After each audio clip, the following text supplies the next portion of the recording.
Welcome to the Fantasy Football Hub YouTube channel. Today I'm joined by last year's FPL champion Jonas to have a look ahead to game week 3. See what Jonas is doing with his team, any transfers, any potential players dropping in price that he wants to get out. Jonas, first of all, have a look back at game week 2 though to give the viewers some context as to how your team is doing. A green arrow last week. Not too bad, right? Green arrow. I'm content. Not the biggest green arrow, despite having Captain Holland who scored a hat trick, but a green arrow is a green arrow, isn't it? Of course it is. Of course it is. Now obviously, you had a pretty good season last year, winning the whole thing. But we were just talking a little bit off camera there. Do you remember back to game week 1, game week 2 last year about how well your team was doing? Were you already in the top 100k, for example, at this point last year? Well, the main difference between this season and last season is that my team were in shambles. Oh wow. So I didn't have to make any transfers before game week 3. And my first transfer in game week 3 was a keeper switch, which just goes to show how good of a start I had last season, especially with my team and no injuries or no one being dropped or anything. While as this season, there's more uncertainty. In game 1 last season, I was ranked 1.2 mil. And then in game week 2, I got a green arrow to 770,000. Okay. So it's not as if you were from the start doing unbelievably well. But yeah, interestingly, more you're saying that perhaps the actual your squad and the players that you have in it, which makes sense, is actually more important at this stage of the season than your rank. Obviously, the ranks are so congested. So let's talk about your team from last week. You made a transfer. You sold Kwanzaa for Robinson. That really seems like a great move.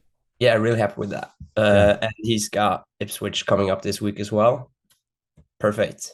Got an assist, 2 bonus despite not having a clean sheet. Yeah. I'm really happy with that. Yeah. And then looking at the rest of your team, pretty good week, to be fair. No, nothing crazy, but yeah, the defense looking very strong. João Pedro as well, a player that I've got my eye on coming up. He looks good. If he keeps playing as many minutes as he's playing, and then coming into the number 9 role at the end of the game when Welbeck goes off, for example, I mean that looks great. Yeah. The midfield perhaps is the problem area. Just what are your, before we get into your team for next week, what are your just general thoughts on your midfield? Well, I'm happy with having Saka. He looks fine. Bruno and SA, we talked about last week, both at least in game week 1 were unlucky not to get anything. This game week maybe not as much, but you have the assist where Bruno Fernandes, where Xerxes touched it when it was going. Yeah, pretty mental. But no, I still have faith in them, even though they both look like. Or Bruno dropped tonight, I think. Yeah, he did. Oh, okay. So Bruno's gone down. SA is also looking like dropping, but I think I'll just have to eat the price drops. So that's I mean, yeah, that's probably the one negative of a player performing well, but then not getting the actual FPL points in return. You don't people just see the points really. They don't see the fact that Bruno in the first game extremely unlucky. Should definitely have got something there, and then probably didn't have the expected numbers that you had in the first game in the last game, but that was just pure unluck. I mean, Xerxes is not even going for that ball. He's going for the first ball. So that really is unlucky, I've got to say. It still wouldn't have been loads of points, but, it would have been something. An assist is an assist, but maybe I wouldn't get the João Pedro goal then if United scored. So that's a good point. Maybe it's a net positive. Yeah, that's a good point. That's a good way of thinking about it. Let's talk about price changes. There are so many happening right now. And if you guys want to keep on top of everything, then this is the best website, Fantasy Football Hub's price change predictions. You can have a look at this for absolutely free. Link down below. There's been so much activity. I think in the last 3 days or something, there's been something like 80 price fallers. I've never seen anything quite like it. But yeah, as you can see on screen, Salah looking to go up very soon at the time of recording tonight. Rodgers, a player in your team who looks great, is predicted to go up as well. You've got to be happy having him in your team, right? Yeah, without a doubt. He definitely passes the eye test. Yeah. He's been looking really good. And I'm really looking forward to owning him for the next couple of fixtures against Leicester, Everton, Wolves, Ipswich. They got a great run of fixtures, and I hopefully he can cover Villa offensively for me, so I don't have to yeah, think about getting Watkins or whatever who hasn't looked that sharp. Yeah, absolutely. Okay, let's come on to your team now for game week 3. And I've run your team through Fantasy Football Hub, and I've clicked the optimize button, the optimize team button at the bottom, which pretty much just puts in the players that have the highest predicted points according to Fantasy Football Hub. Guys, you can do this yourself as well. Link in the description. And interestingly, Rogers has come straight into the team, and Nkunku's dropped out. He's at 2.7 predicted points. Rogers at 3.9. What are your thoughts on Nkunku? Obviously not playing much at all in the last game. No, I haven't told you yet, but I don't have Nkunku in my team You anymore. sold him. You already sold Yeah, him. Wow. yeah, I did. Did you I sell him sold before the drop? Yeah, I sold him on Sunday night. Oh, okay. I usually hate doing early transfers, but I think with the price changes happening early in the season, I think you could justify it at Yeah. least early in the season. Later on, maybe not so much. So before the price drop, who did you sell him for? Obviously, this we're doing this now live after the price drop, so only 6.4 million. But you had 6.5 million to spend. Who did you go for? Do you want to have a guess? Well, no Fulham attacker. I would presume that you went for Smith Rowe. Would be my guess. Was that wrong? Yep. Oh, okay. Well, let me think about this a little bit more then. The Yeah, AI sure. transfer. So I'm gonna do this up to 6.5 million. Let's put Nkunku back for now and just have a look at the predicted points for midfielders over the next 4 games. Bailey's at the top, Hmm. but I'm not sure. I'm not sure you go there, given you already have Rogers. Huang, I don't see you going there. Semenyo is one that you could have gone for, but the fixtures aren't great. So if it's not Smith Rowe, it could be Gibbs White. Gibbs White is someone that I think you mentioned in pre-season. I reckon it's Gibbs White then. Yeah, it Yeah, is. okay. He rotates well with João Pedro because I can bench João Pedro this game week against Arsenal, and then I can bench Gibbs White against Liverpool in game week 4, and I Okay. might be looking at wild carding in game week 6. Yeah. So I really only need him for game week 3 and game week 5, where he has decent enough fixtures. Okay. Talisman, hopefully on pens. We don't know yet. Yeah. Yeah. Okay. So interestingly, actually, here we've got João Pedro with slightly higher predicted points than Rogers, but you're looking to play Rogers this week, right? Yeah, of course. Yeah. I think I'm looking to play Rogers up until I wild card, as long as he keeps his place. And he's been playing 90 minutes both the games as well, which looks really Yeah. promising. And to be fair, he's looked unbelievably good. All right, let's talk about your defense now. A little bit of a headache, perhaps, in terms of who to play. You have the exact same 5 defenders as me, so I'm interested to see who you're going to play here. Who are you thinking? Well, I haven't decided yet. It would probably be a last minute decision. I am going to play Trent. I haven't Yeah. paid 7 million for him to sit on the bench. And I'm also likely playing Kansa. Okay. Uh, and then it's one of Robinson or Porro, and right now I have Robinson in my team.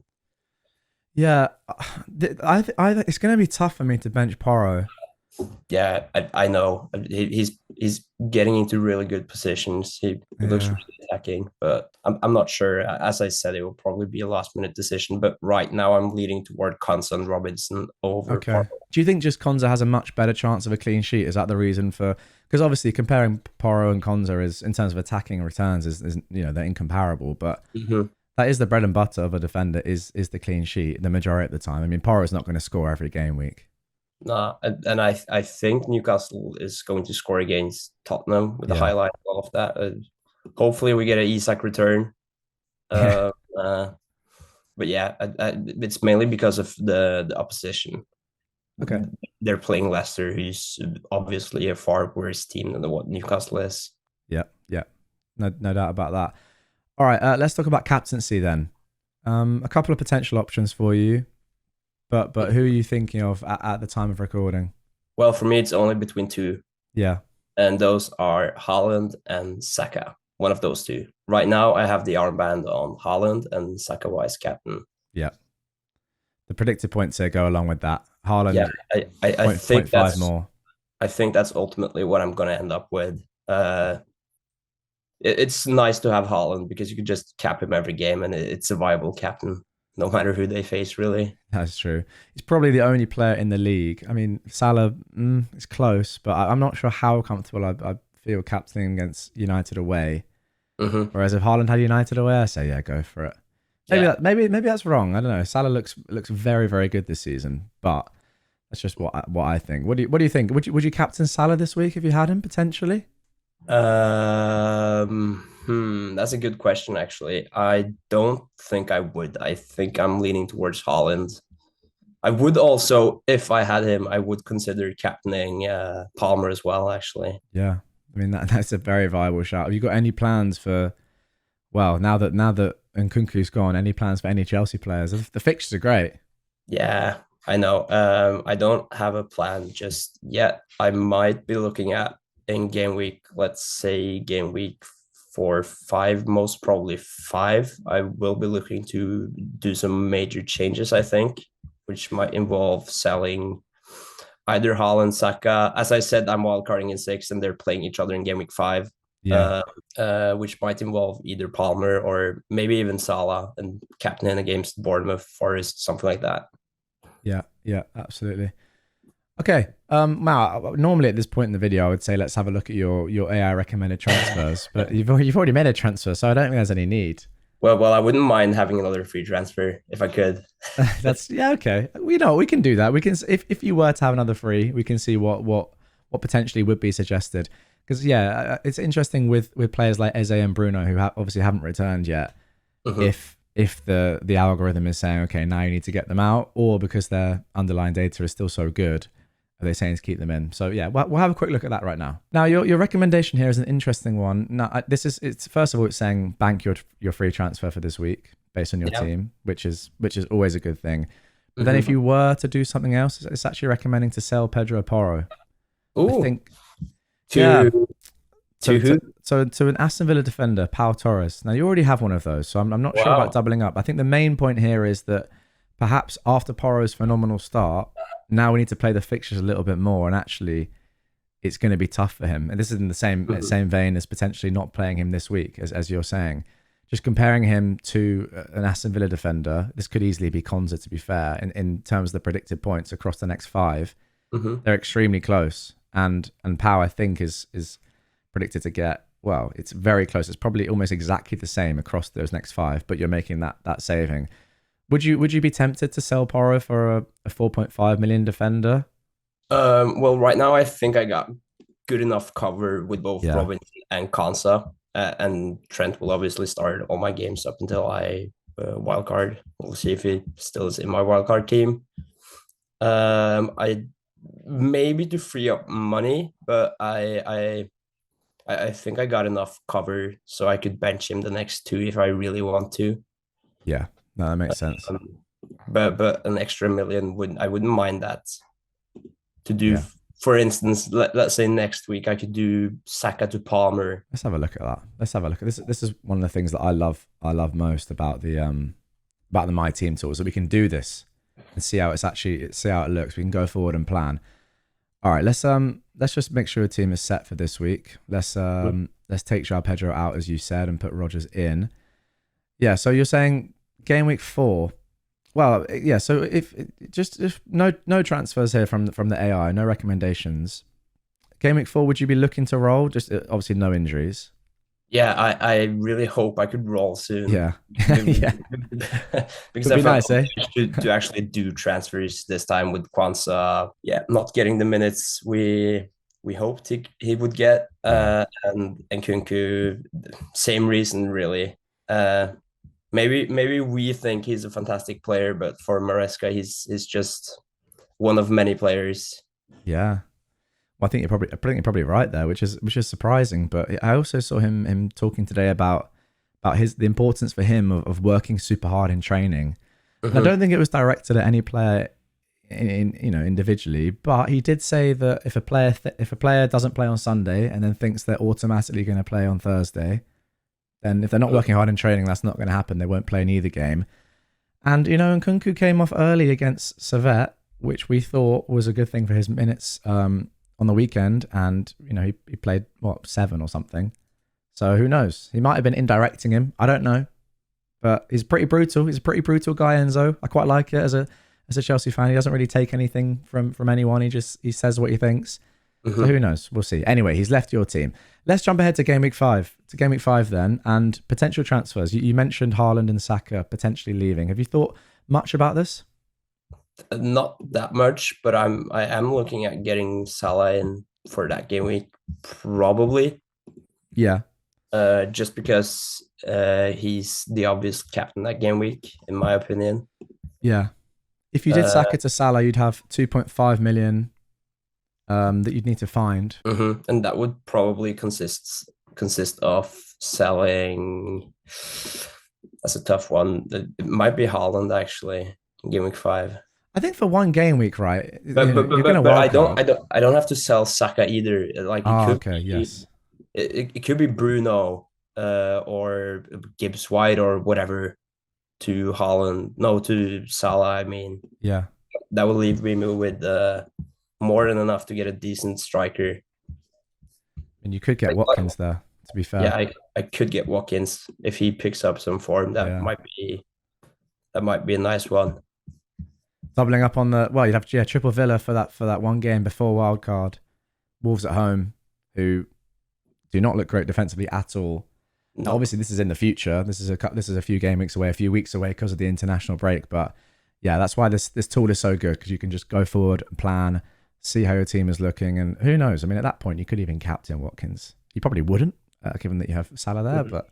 Say something happened. You have no idea. Yeah, you have no idea. Well, we all know he's a fantastic player, and it doesn't look sharp enough after Euros just yet. But I'm sure he'll get there at one point. Do you think if you owned him now, you'd still keep Watkins? Oh yeah, without a doubt. Yeah, I would keep him. He's got a great run of fixtures. Maybe he only plays 60 minutes a game, but he's still a good player. I think he could get a lot of points. And to be fair, in the last game, even in his limited minutes, 2 massive chances that he probably should have scored, and that would have been flying. But anyway, the first one that would have been a Rodgers assist as well. Rodgers, surely his points are just round the corner. I mean, he just looks so good. Let's hope so. Yeah, for you, he's the main player that I don't have in my team that I'm like, I really would love him in there, but. I don't know, he's only a 5 million midfielder, but he could just go off in these next few games. He's on the brink of he just looks phenomenal. What a player! Yeah, he looks great, and also that it looks like he actually has secure minutes right now. Yeah, which is a huge one. Yeah, you can see by his predicted points they're high. Yeah, at the start of the season, I was a bit put off by him maybe not being nailed, but now he looks more than nailed. But I don't want to jinx it either. Well, I'd rather have him than not. So I think you're in a better position than me there. But yeah. Hopefully. There we go. Okay, mate. That is going to do it for this one. I don't think we've missed anything, have we? We've covered all the main talking points that you can think of. Yeah, there's nothing I could think about right now. Well, there we go. At least about my team. I think there's nothing else to talk about. Let us know in the comments down below if we've missed anything. I'll be down there. So if you've got any queries or anything, then just drop a comment and I'll try and get back to as many as possible. Jonas, thank you very much for revealing your transfer that you've already made. A lot of early transfers are having to be made this season, I think, because the prices are so good, and we really are kind of struggling for every 0.1.